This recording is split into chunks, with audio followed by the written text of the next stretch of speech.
pour aller retrouver son amant. La femme, excitée, négligea le gaz allumé dans la cuisine et partit précipitamment avec lui. Très vite, une fumée noire s'échappa de la cuisine. Le mari, alerté, emmena aussitôt sa belle-mère et sa fille pour s'enfuir, mais découvrit que la porte d'entrée avait été verrouillée par sa femme. Il tenta de l'appeler à l'aide, mais la femme l'accusa de chercher un prétexte pour la faire revenir à la maison. Peu importe ses explications, elle refusa de le croire et raccrocha. Résultat, sa propre mère et sa fille se retrouvèrent prisonnières de l'épaisse fumée. Bientôt, la mère gravement blessée et la fille furent envoyées d'urgence à l'hôpital. Le médecin informa le mari qu'une opération immédiate était nécessaire, mais tout l'argent se trouvait entre les mains de sa femme. Désespéré, il ne put que composer frénétiquement son numéro. Au bout du fil, la femme faisait la fête joyeusement avec ses amis. Celle-ci se moquait sans cesse de l'incompétence et de l'immaturité du mari, allant jusqu'à dire que si c'était leur cas, elle l'aurait déjà quitté depuis longtemps. Sous l'influence de ce lavage de cerveau, le mépris de la femme pour son mari atteignit son comble. Lorsqu'elle entendit qu'il avait besoin de 200 000 €, sa colère explosa, elle l'accusa d'inventer même une hospitalisation de sa mère et de leur fille pour lui soutirer de l'argent. Peu importe les supplications de son mari, elle crut qu'il maudissait volontairement sa famille.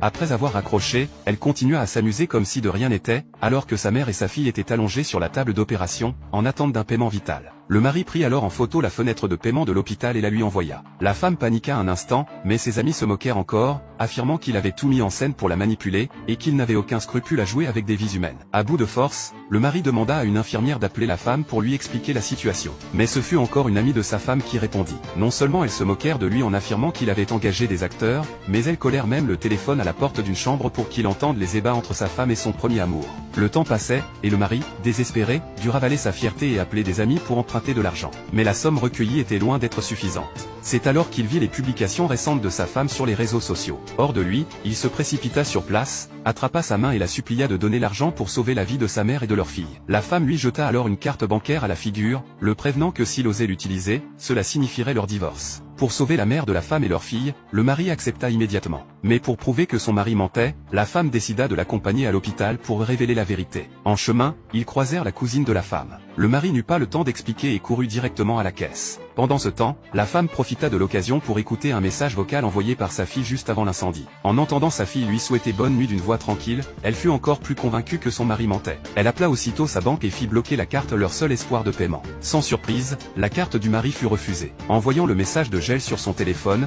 il sortit en courant pour confronter sa femme, qui s'apprêtait à partir. Mais elle, toujours dans l'ignorance, annonça fièrement leur futur divorce. C'est à ce moment que l'infirmière arriva en courant pour annoncer qu'ils avaient raté la fenêtre de sauvetage. Il était trop tard. Avant de mourir, la belle-mère utilisa son dernier souffle pour faire rédiger un testament, léguant tous ses biens au mari, et ordonnant que sa fille parte les mains vides. Le mari, en larmes, pleura sa belle-mère. Puis il reçut un autre appel, sa fille était dans un état critique. Il ravala son chagrin et tenta une dernière fois de joindre sa femme, lui annonçant la mort de sa mère et la situation désespérée